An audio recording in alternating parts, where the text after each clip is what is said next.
Wandami Bante, yang luhur, Samanera, Samaneri, Sialai, dan para yogi, Sokihontu, Namo Buddhaya. Perkenalkan dulu, nama saya Irfan, 23 tahun dari Lampung. Awal kenal meditasi itu bukan Vipassana, tapi metode lain. Waktu itu ketemunya di Bali.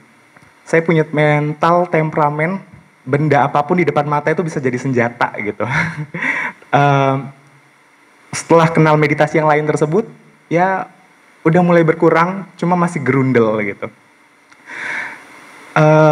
Dan berapa bulan Juni, itu baru kenal dengan metode Vipassana aktif jasmani ini di Lampung yang diajar oleh yang luhur Saka. Setelah mengenal aktif jasmani atau Vipassana ini, yang saya rasakan ada dua hal. Pertama, badan secara jasmani dan mental saya secara rohani, mungkin bisa dibilang begitu. 2 tahun ke belakang, 2021, 2022, dari 2020, saya vegan. Vegannya bukan karena agama atau dogma, tapi karena memang nggak bisa makan daging, telur, susu, atau olahan-olahan daging-dagingan gitu, atau turunannya. Waktu cek ternyata itu ada kayak semacam autoimun yang nyerang kekebalan badannya terhadap zat-zat tersebut gitu. Jadi sampai Waisak kemarin itu masih vegan. Bulan Juni dikenalkan metode meditasi aktif jasmani. Wah, itu badan keringetan, terus moha muncul semua, bisa muter-muter, bisa geter-geter. Wah, nggak jelas banget itu sebenarnya. Tapi dan finally Agustus kemarin nggak sengaja nyobain bakso dan ternyata nggak timbul masalah apapun setelah makan bakso gitu. Cuma memang bekasnya masih ada, mungkin teman-teman dan para yogi bisa lihat ada bekas hitam-hitam di tangan, di daerah kaki. Itu kalau makan makanan yang seperti itu, dia akan timbul semacam bentol yang ada airnya gitu. Nah, dan kemarin selama di sini kan nggak ngambil makan vegan tuh dan nggak ada masalah apapun kan gitu. Jadi memang benar-benar manfaatnya terasa secara badan jasmani. Mungkin yang aku lihat di YouTube, yang di TikTok gitu, yang penyakit-penyakitnya jasmani yang kelihatan, yang bisa disentuh, yang bisa dipegang gitu, yang kayak stroke atau tumor atau cancer itu setidaknya masih bisa disentuh gitu kan penyakitnya. Ini kan autoimun, apa yang mau disentuh gitu kan, gitu darahnya gitu juga nggak ngerti kan. Tapi ternyata hal yang seabstrak itu aja bisa kita selesaikan melalui meditasi ini gitu. Dan hari pertama kesini mungkin teman-teman lihat aku pakai jaket terus, itu sebenarnya nutupin macan tutulnya karena lebih parah dari sekarang. Itu benar-benar kayak macan tutul. Jadi hitam-hitam itu banyak banget dan terlihat jelas. Datang ke sini tanggal 23, 24 meditasi. Ya masih bolong-bolong lah. Karena memang waktu selama di Lampung meditasi kita cuma 20, 30, 1 jam, 1,5 jam gitu. Di sini langsung dari pagi sampai malam banget gitu. Waduh gitu. Jadi masih bolong-bolong dan banyak bengongnya. Maaf Bante. Tapi hal seperti itu pun ternyata saya pribadi merasakan manfaatnya gitu. 1 hari pertama itu saya ganti baju 4 kali. Sehari berikutnya saya ganti baju 3 kali.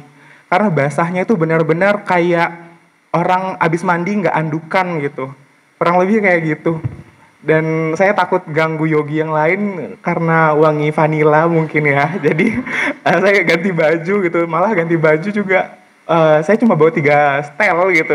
Jadi habis juga gitu baju saya.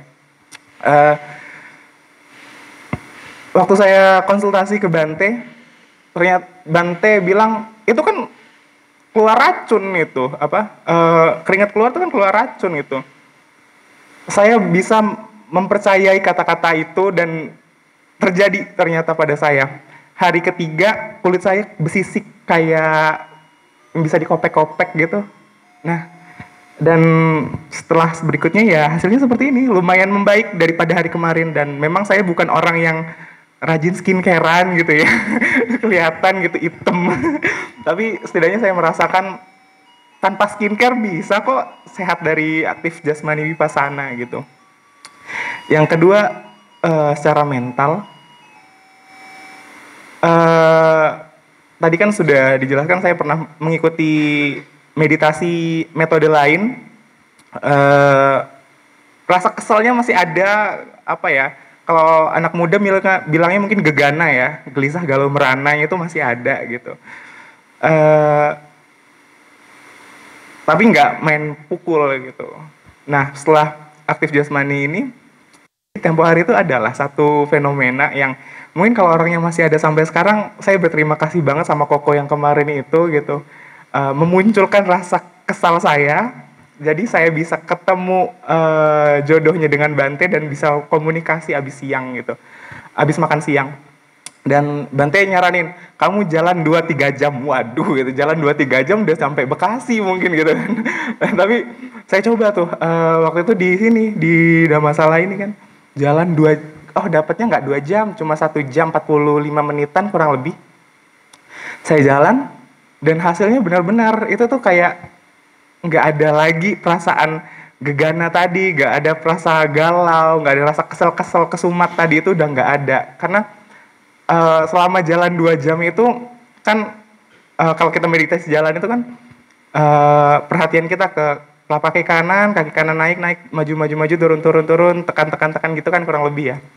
Nah, setelah sudah berapa jalan banyak itu, saya ngelihat langkah-langkah yang tadi saya sudah lewati itu kan nggak saya liatin, saya perhatikannya itu yang saya mau jalani sekarang ini gitu, atau yang saya sekarang jalani ini yang sedang titik mana yang sedang diperhatikan, langkah apa yang sedang diutarakan gitu kan, kurang lebih seperti itu. Jadi di situ saya mengetahui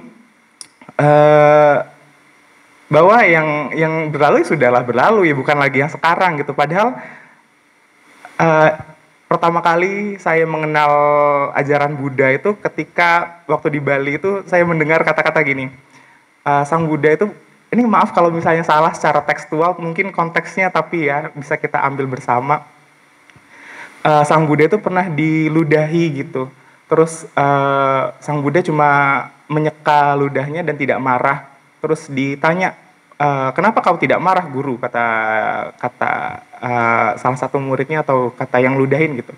Terus Sang Buddha bilang, yang kau ludahi itu bukan aku yang sekarang, karena diri ini seperti air yang mengalir, sungai yang mengalir gitu. Kurang lebih seperti itulah kata-katanya.